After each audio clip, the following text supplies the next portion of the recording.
Greetings, everyone. I've been working on the system story that I call the human predicament, others call the meta crisis, now for over 20 years.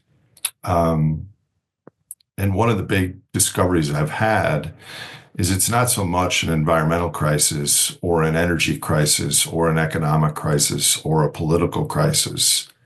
It's all of those things, but it's really a mismatch of our social primate brain from a vast disconnection from our ancestral conditions to this supernormal stimuli smorgasbord of technology and stuff world, and we're trying to make sense of it. And so I do think the answers, quote unquote, reside in our awareness, our consciousness, how we interact with other humans, how we interact with the natural world, and how this scales a human, a family, a community, a region at a time. So in order to understand where we are, we know that something's wrong, but there's a lot of people working on solutions, but some technology or some policy only makes sense if we can see the bigger picture and have the correct diagnosis.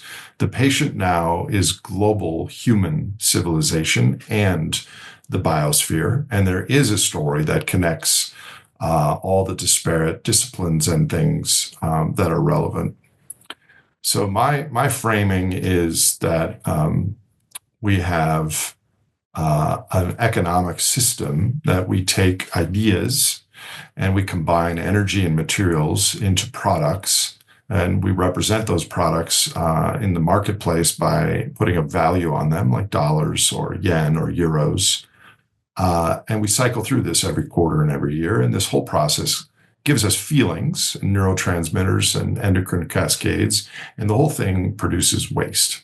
I'm going to briefly talk about this economic system.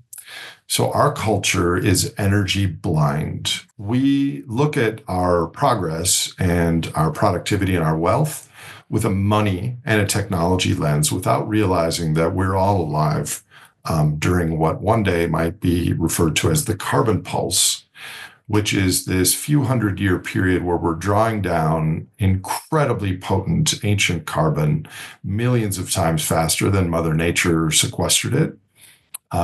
This ancient carbon, when combined with machines, annually does the work of around 500 billion human workers, relative to around 5 billion real human workers. And this stuff is not a paycheck, it's a trust fund that we are drawing down rapidly. We are somewhere between the yellow star and the red star on this graph. From a climate perspective, we hope we're at the red star. From an economic growth, comfort, convenience, stability standpoint, we hope we're at the yellow star. I don't know, but we're somewhere in there. This stuff has been so incredibly potent for what it's done that the human economy, which is the number of humans times the average goods and services consumed per human, is 1,000 times bigger than it was in the year 1500. The waste product from our current economic system is not included in our prices, or for the most part in our values. And we have fish swimming polewards because of reduced oxygen. We have 1/50th or so of the weight of our brains is microplastics. We have declines in fish, animal, bird species.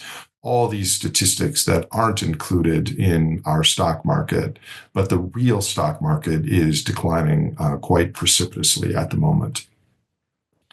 We go through our days trying to match the same emotional states of our successful ancestors in a wildly different technological and social milieu. We are now a species out of context and kind of flailing around. There's lots of scout teams that are popping up trying to describe not only what's happening, but at least directionally where we might head.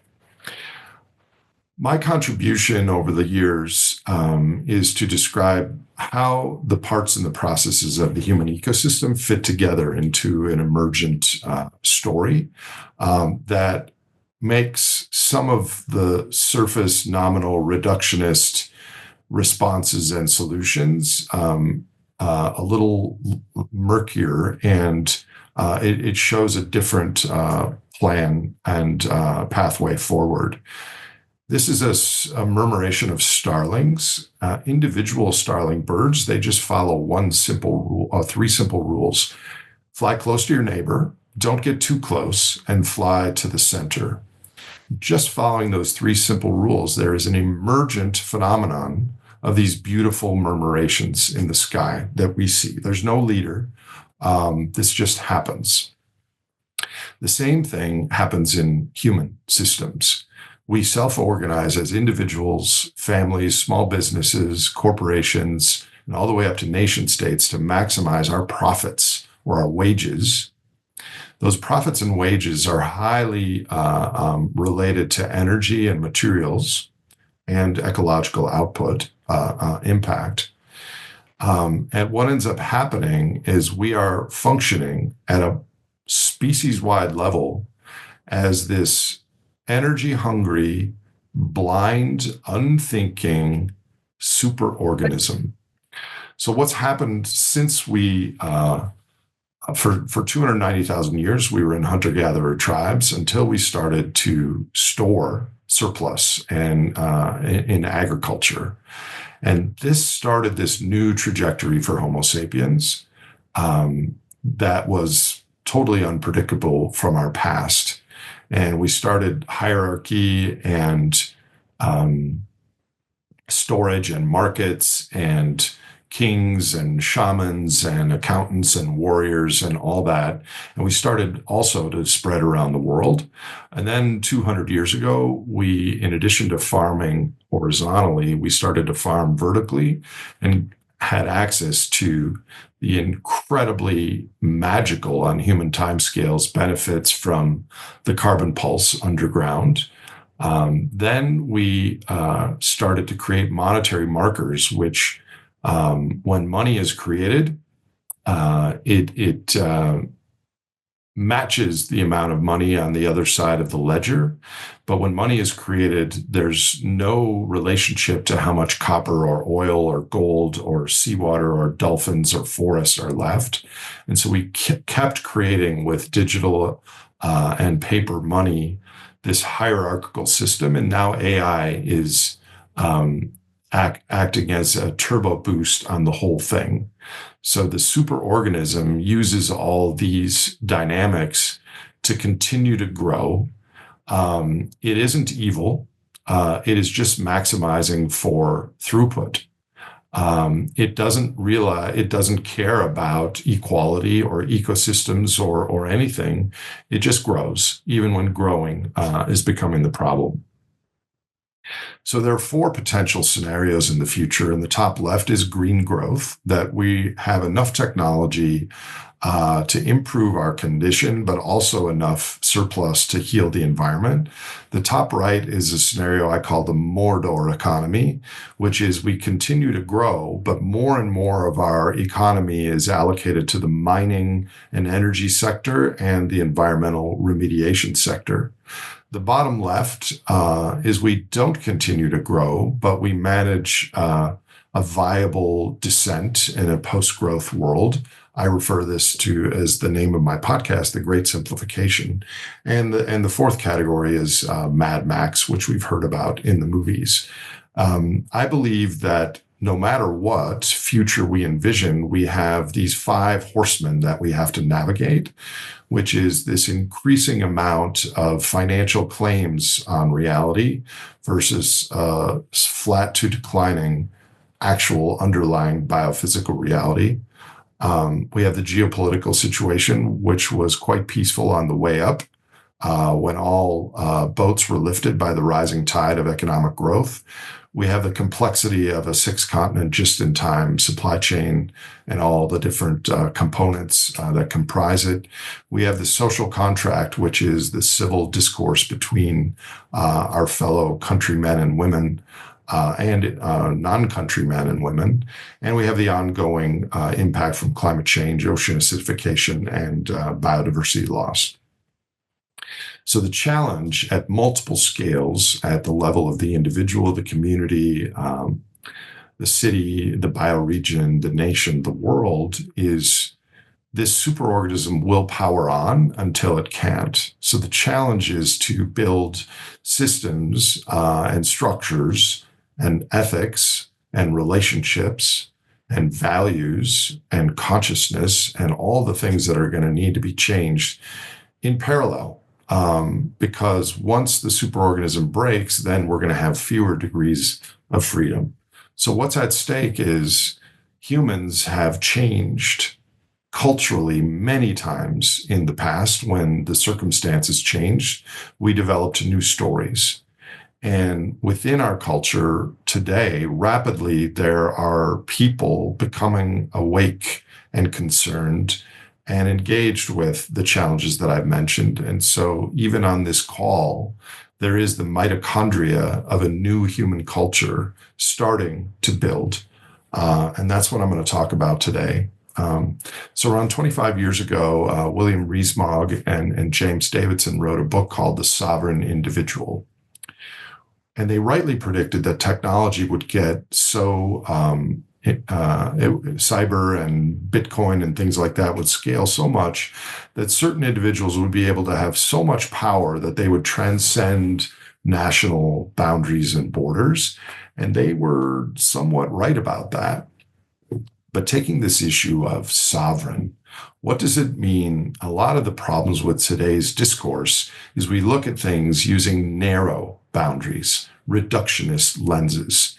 So if we take a wider boundary view at what it means to be sovereign today, what it means to be alive today, given some of the speed bumps and challenges I mentioned, this is the list that I would like to unpack with you today. So I think I have 9 categories and 3 subcategories on each. The first category is intellectual. Like what do we do taking all this stuff on board? And there's such a thing as foundational reality. Some of that I just talked to you about. At the underpinning everything is the biophysical macroeconomic of how energy, money, technology fit together. Above that is our evolved human brain and behavior. And above that is ecology and earth systems. Above all that is a lot of trivia and stories which are nonsense in our society. Most of the things that matter in our world and to our future are in these 3 categories. The second is to start to look at our situation, not from a lens with blinders on or a single issue, but from a systems lens. So we have to go from narrow boundary to wide boundary thinking. Among the things this implies is we can move from thinking about things to connections, from linear to circular, from silos to emergence, from parts to wholes, from analysis to synthesis, and from isolation to relationships. So a wide boundary lens of what we face. And with that, a softened gaze. Here is kind of our human experience the last couple hundred years in the carbon pulse. And you might think and imagine various scenarios of what comes next. My coaches and friends, increasingly, a lot of them happen to live in California for some strange reason, have advised me to soften my gaze, which is to be not incredibly certain about things, to understand things and just to take a step back. And when you're looking at someone or something, you look in the periphery. The same thing with looking at our situation. To simplify that even further, embrace a little uncertainty and humility when we look at our situation and don't be overly sure of what's going to happen. The second category is physiological. So we have an evolutionary stack, our microbiome, our cells, our organs, our enteric system, and that's the homeostasis of our system. Above that is our hindbrain, and then our limbic system and our cognition. We think it's like this, but in reality, it's like this. And these systems, for good evolutionary reason, were built on top of each other. And cognition, which we are so sure about things and we live in our head all the time, is actually the smallest when it comes to driving our behaviors. And if we feel unstable or unsafe, that is going to dominate our behavior. And all the way up. If we're unsatisfied, we're going to seek out dopamine or serotonin or oxytocin, and we're not going to have the ability to process in the way we should the facts and the scenarios. So given that backdrop, the very first thing that we need to do towards wide boundary sovereignty is nourish ourselves. Prioritize the nourishment of your human body by good food, by exercise, by sleep, by meditation and mental wellness. I think many of you on this call are probably way ahead of me on this path, but I have recently come to know that this is hella important. The second is ancestral intimacy. There's something called the vagal nerve, which is the longest nerve in the body, and this has to do with trust and safety or fight and flight. And we co-regulate with others. I was just in California last weekend at a full bloom event, and boy, did I co-regulate with other humans. And my vagal nerve was in such a place that I felt safe and secure, and there was lots of oxytocin. And there's so many things that we do in our days today that lack just the ancestral intimacy of spending time, slow time, with other humans at a human pace scale. And many of us lack that in today's age. A friend with my two PhD advisors.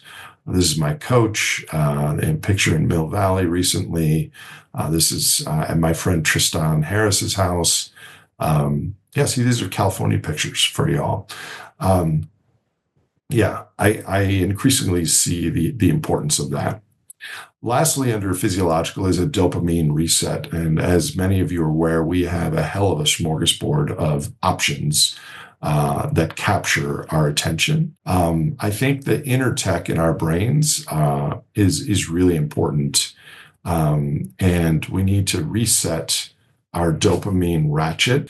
One thing I learned from Audrey Tang, who was on my podcast earlier this year, is Audrey hacked her phone so that she has everything in black and white, and that allows more unexpected reward and enjoyment of life when you see a yellow goldfinch or a green oak tree blooming in spring, or all the things in life that are actually full of color, and you don't get the high dopamine bursts when you're on your phone. So this is a picture of my phone, and I now have the color filters turned off as one small example. Color filters turned on.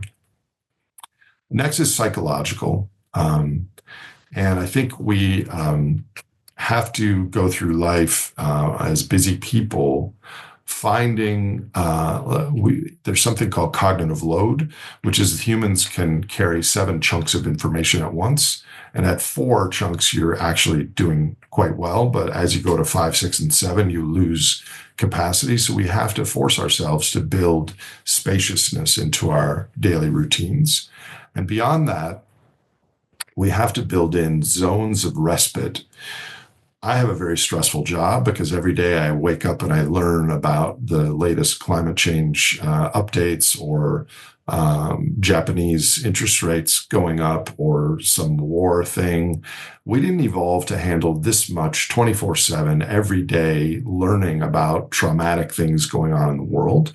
And we have to be kind to ourselves enough to find a 2-hour or a 4-hour window during your day where you shut all that off and find somewhere to recharge at a normal human scale zone of respite. And lastly, under psychological, metacognition. Metacognition means thinking how we think. So I'm thinking all the time, obviously, but I actually once in a while have a little Nate on my shoulder that is opining and say, did you notice what you did there with Andrew and his friends? And it's just a little observational play-by-play announcer of our behaviors when we're by ourselves or with others. Spiritual. Of the categories here, awe is a big one. I get awe by the natural world. I have 2 wildlife cameras on the property here, and even if I've seen them before, I love to see the animals that share the land with me. Many of you might get awe from different things, but awe is something that we lack in this pell-mell culture. Connectedness. Ryan mentioned in the meditation how he made an offering of water to the plants, or to remind that we're connected to everything in the web of life. Up to 10 million other species share the same evolutionary path that we took here separately. Well, this is my dog, Frank. There's 1 billion dogs on the planet right now. That's a separate issue. But my dogs are my friends. I chose to have dogs more than children. But we're connected to every single living thing on the planet, and we've lost our ancestral connection that we are part of the web of life. We are nature. And to live that, embody it, remember it, I think is important. And to keep space for the unknown. I don't believe in God per se, because I'm a scientist and I believe in evolution, but I believe that there are things we don't know. And I keep a healthy error bound in my mind about emergent things. And it is quite possible. And if I told you stories of what's happened to me in the last 3 months, I do tend to believe that the universe is winking at us in some way that we can't quite understand.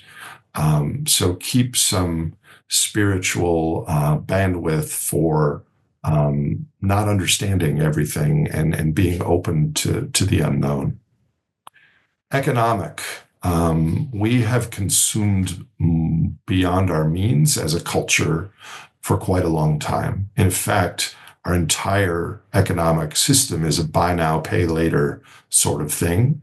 And eventually, it is like the hare and the tortoise.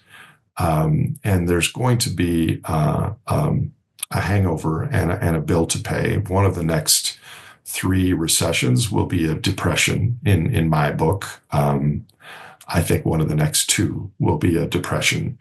And so as individuals, you can simplify first and beat the rush. Try to imagine living with a 30% pay cut.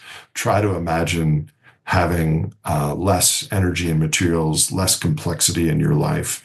Try flexing those muscles by not consuming or shopping 1 day a week or any other things like that. If you really think about how the human animal behaves, you know that we're, as a culture, not going to do anything major before a crisis. And if you really internalize that, it empowers you to make decisions and changes in your own life ahead of when we'll be forced to. Jean-Marc Jancovici was a recent podcast guest of mine, and I'll share a framework that I thought was pretty helpful. He says, as energy gets less available and more expensive, there'll be 3 ways to deal with that. One is efficiency. So we use technology to make things more efficient by using less energy. The second is sobriety, which is personally choosing to, instead of driving a car, you take a bus or walk or take a bicycle, that you actively choose to eat locally grown foods instead of importing something from New Zealand. And I think there are some New Zealand people on this call. It's active choice. And the third category is poverty, which is we're going to have to do without those things. And it's not by our choice. It'll be forced on us either by rules or by the market making things unaffordable. So I think efficiency and sobriety, in this case, simplify first, are good ideas. Next is slow. Slow down and try to do things at human scale. We have so many time-saving devices with technology that we save an extra 56 minutes every day so that we can get on Facebook or play Candy Crush. We need to replace technology with human scale things like planting potatoes or tending a garden or doing a puzzle or writing a poem or having a conversation or playing guitar, slowing down in our economic system instead of revving up. What sort of technology is going to be relevant using wide boundary sovereignty? I have a frankly and materials on this.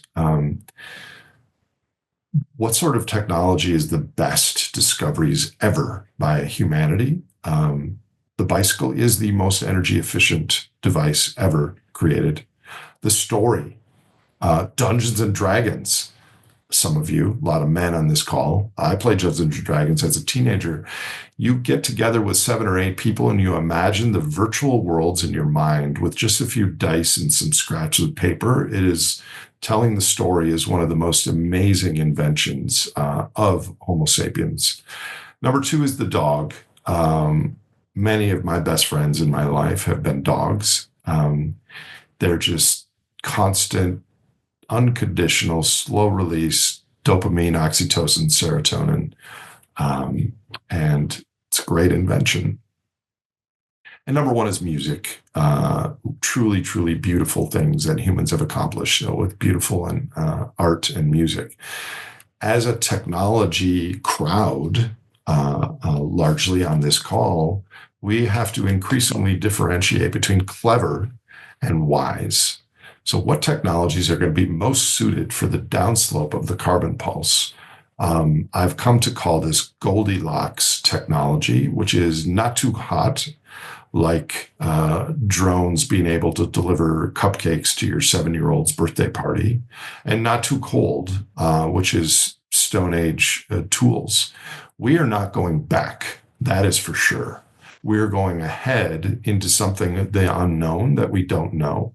But we're going to have to use less materials, less complexity, less globalization, better affect the environment. The technology is going to have to go towards important things and not trivia frivolities.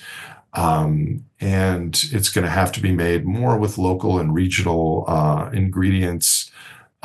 So what technology does for us in a post-peak world is a really central question. And those of you that are in tech, try to, in the same way I live in Minnesota, and when it's snowing out and you're in traffic, you look 2 or 3 steps ahead at 2 or 3 cars ahead at the brake lights and not at the car just ahead of you. Most of us are looking at the car just ahead of us. And if you understand the nuances and scenarios in what I'm putting forward, think 2 or 3 steps ahead on what technologies are we really going to need. Socially, this is a term I came up with. I don't know how sticky or relevant it is, but every month that passes, at least in the United States and certainly in the world, there are more and more people who are suffering and more situations that are suffering, including the natural world. And my philosophy here is attention and awareness in the moment fully to someone or something is about the greatest gift that humans can offer to someone. And if someone is suffering, to give them the full attention while you're with them,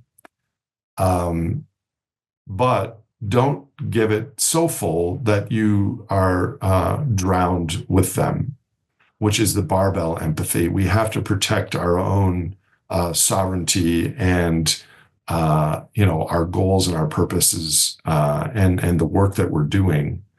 So a brief story, I was in San Francisco, not last week, but earlier this year, and Uber driver had lived in Africa, and he hadn't seen his family in 7 years, and he's waiting for a green card. And he told me his story for 45 minutes. It was just so tragic.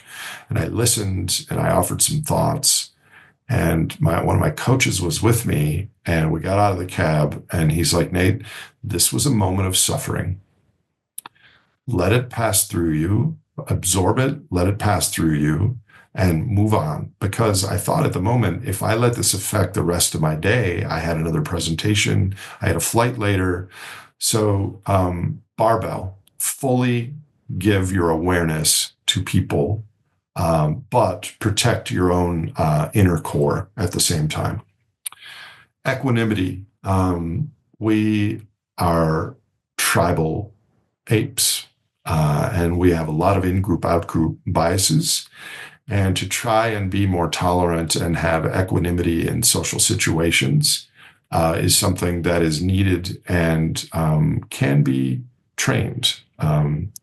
And just like working out in a gym can train your biceps, you can train your tolerance and equanimity in social situations. Lastly, the dining car, not so metaphorically, we are all on a runaway train, and the market, the financial market, is shoveling fuel into the engine. I don't believe that we can shift the system at large scales until there is a disruption. What we can do is meet other humans at the dining car, metaphorically, and learn, grow, strategize, plan, become more resilient. In the way that I see it, there are I have three groups of humans that I meet in my metaphorical dining car. One is the intellectual people. Some of you are on this call that I talk to about the currency markets and climate and biodiversity and local resilience and bioregionalism and all those things. And I learn what's going on. Another is people I just like to have fun with. Tomorrow night, I'm having a dinner party here, and we're going to play games and, tell stories, and people that you just like to do things with. And then the third is people that you want to do something of meaning and purpose with your time on this blue-green earth. And you find those people, it might be a small group, 3, 4, 5 people that you care about the seals in Santa Cruz and want to do something to protect them and their habitat, or whatever it is that you're deeply passionate about. You meet with those people on the dining car. Local. Become more intimately familiar with your local place, your local ecology, not just as a place between places, but it has its own spirit, its own vitality, its own history. And I have a couple places where every time I go there, I sit down for 10 minutes. And I've been doing that for about a year, and I'm starting to know the bark on the trees and the different trees and the birds and the squirrels. And it's a home away from home. And at a deeper level, these sit spots and beyond, no one is going to protect those from the superorganism if it continues to grow. And that is on you in your local community, wherever you are on this earth, you and other people in your dining car to take a stand and say the superorganism doesn't get to this point, not this tree, not this field, not this meadow, not these animals. With respect to local, if we look ahead in the AI, in the AI can-kicking world or in the post-growth world, we're going to need skills in addition to the things that our current culture advocates for. And in some of the scenarios that I outlined, ask yourself, what is a skill that I could contribute in my community that I'm pretty good at already and that I could hone and sharp like my own samurai sword? And I can't speak for any of you, but I'm really good at planting potatoes. I'm good at writing poetry on the fly, like speed poetry. I'm a good host and a storyteller. I know how to chainsaw trees. I know how to raise ducks and make duck calls, and they follow me around because they imprinted on me. I mean, those are just some things, but learn skills that are relevant to the future. Lastly, in this category, rocks in the river. Not so metaphorically, at some point in the near future, the water is going to start to rush faster and deeper where we live. And many humans, without the psychological maturity or social networks or financial backdrop, are going to tumble down the river when these events happen. And so it behooves those of us that can act as anchors to provide stability where we live locally. And if enough of us do that, we can actually redirect the flow of the water. Ecological. In a recent Frankly's are the videos I do on Fridays. There's a hierarchy in the human economic system right now where AI is kind of king. In the military, the currency, bond markets, economic growth, energy, politics, citizenry, our well-being, and the environment are next to last in how we prioritize decisions in our economy. This has become even more obvious in the new administration. So with this backdrop, we have to be strategic about looking 2 or 3 steps ahead in service of life. And there's a lot of ways to do that. Secondly, is to, instead of, oh my gosh, we're over consuming and this is unsustainable and we're in ecological overshoot, I shouldn't eat meat, I shouldn't ever fly again, I should ride my electric bicycle, I should buy solar panels, I should not use plastic I mean, if you do everything perfectly, you will spend all your day trying to be perfect. And even then, you will still be 1/8 billionth part. You will be a smaller 1/8 billionth part of a larger metabolic problem that our species has become. Instead, I advocate to maximize your impact with your skills, your special contributions to our cultural species level challenge. I still fly. I don't fly that much. I don't fly for personal enjoyment. I fly when I have a handful of opportunities to pass the baton to more humans educationally, with philanthropists, with government, et cetera. I could use a lot less resources than I currently use and build a 10 by 10 shack on the back 40 here. That would not be helping the human or the biosphere predicament. Maximize your impact during these times with the skills that you have. And lastly, seeds. Many of the things that we're doing now are not going to have immediate fruit, but are going to take time to sprout. And I'm sure any of you that have planted trees, you don't see the small sapling become a giant oak tree in your lifetime, usually. And some of the things that we're doing now are in that camp.